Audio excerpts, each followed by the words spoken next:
제7장.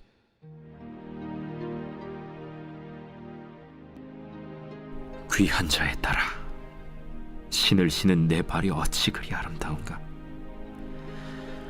내 넓적다리는 둥그러서 숭령공의 손이 만든 구슬꿰미 같구나. 배꼽은 섞은 포도주를 가득히 부은 둥근 잔 같고, 허리는 백합화로 두른 밀단 같구나.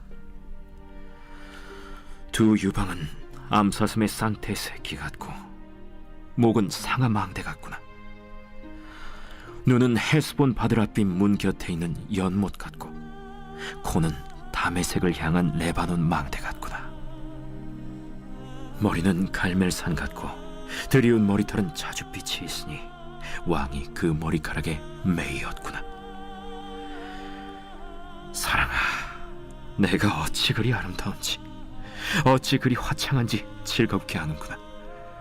내 키는 종려나무 같고, 내 유방은 그 열매송이 같구나. 내가 말하기를 종려나무에 올라가서 그 가지를 잡으리라 하였나니, 내 유방은 포도송이 같고, 내 콧김은 사과 냄새 같고, 내 입은 좋은 포도주 같을 것이니라. 이 포도주는 내 사랑하는 자를 위하여 미끄럽게 흘러내려서 자는 자의 입을 움직이게 하느니라. 나는 내 사랑하는 자에게 속하였도다. 그가 나를 사모하는구나. 내 사랑하는 자야, 우리가 함께 들러 가서 동네에서 유숙하자. 우리가 일찍이 일어나서 포도원으로 가서 포도움이 돋았는지, 꽃술이 퍼졌는지, 석류꽃이 피었는지 보자. 거기에서 내가 내 사랑을 내게 주리라. 합한 채가 향기를 뿜어내고, 우리의 문 앞에는 여러 가지 귀한 열매가 새것 묵은 것으로 마련되었구나. 내가 내 사랑하는 자 너를 위하여 쌓아둔 것이로다. 오늘 우리에게 주시는 하나님의 말씀은 아가서 7장 1절로 13절 말씀입니다. 본문에서는 관계의 위기를 통과한 후에 남편이 아내에 대한 사랑을 표현하는 내용과 그에 화답하는 아내의 내용이 나오고 있습니다. 먼저 아가서는 두 남녀의 사랑을 솔직하게 표현하고 또 묘사하는 내용으로 이루어진 말씀입니다.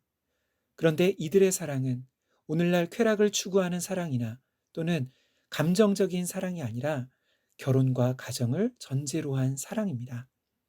그러면 이런 남녀 간의 사랑 이야기가 하나님의 말씀으로 성경에 기록된 이유는 무엇일까요?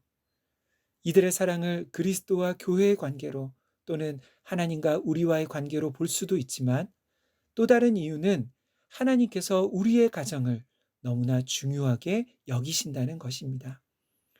하나님께서 세상에 두신 가장 중요한 두 개의 기구는 가정과 교회라고 할 수 있습니다.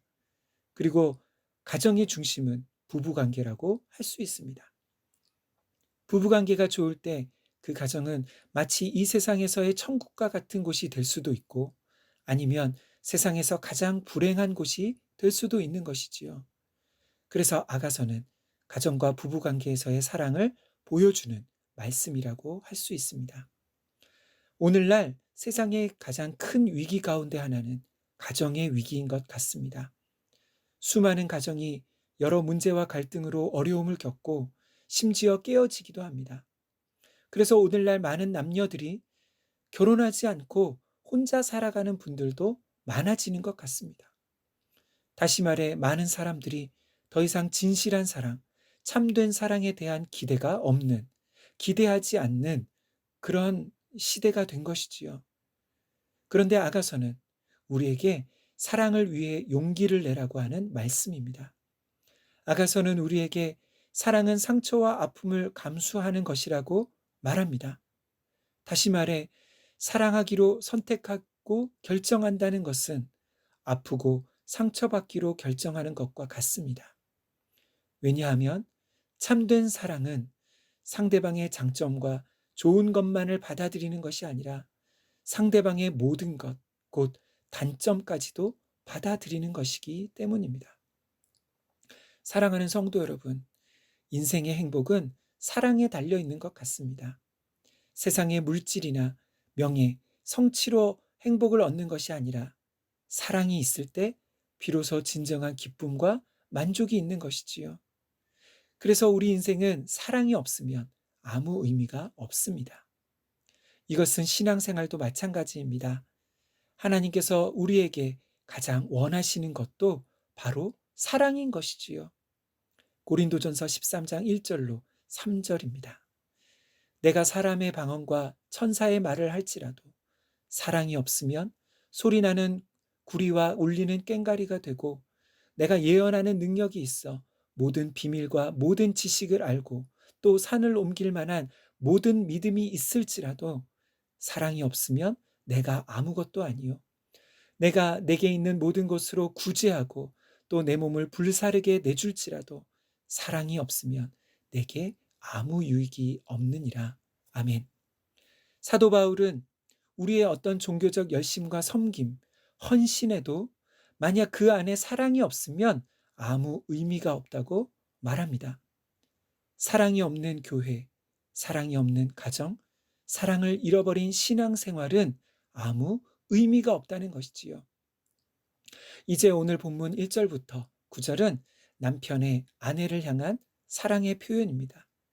그리고 10절에서는 아내가 남편의 사랑을 다시 확신하게 되는 내용입니다. 10절입니다. 나는 내 사랑하는 자에게 속하였도다. 그가 나를 사모하는구나. 아멘. 남편의 진실하고 열렬한 사랑의 고백에 아내는 자신이 사랑하는 자에게 남편에게 속하였다고 고백하고 있습니다. 관계의 위기를 통과한 후에 둘의 관계는 더욱 두터워졌고 성숙해진 것이지요. 10절에서의 이 아내의 고백은 남편의 사랑을 온전히 신뢰하게 된 것을 표현하고 있습니다.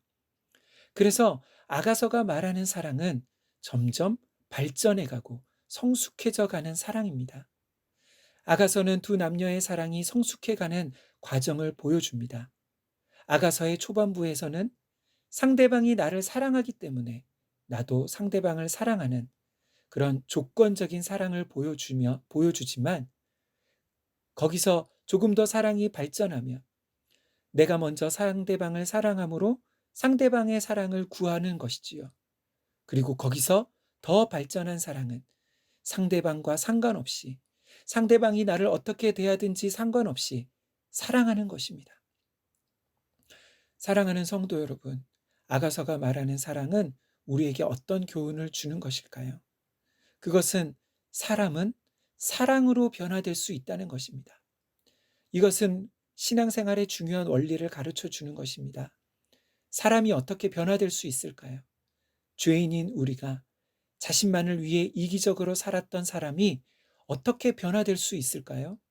바로 사랑으로 변화될 수 있는 것이지요. 무엇보다 사랑은 사랑받는 사람뿐만 아니라 사랑하는 사람 자신을 변화시킵니다.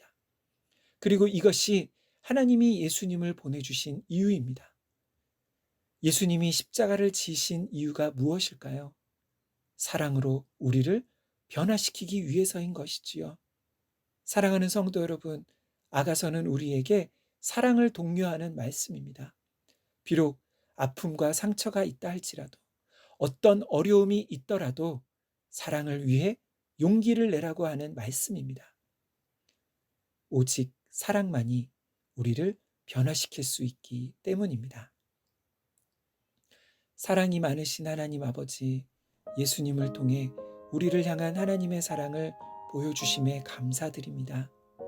주님이 보여주신 사랑으로 우리의 사랑도 더욱 성숙해지기를 원합니다.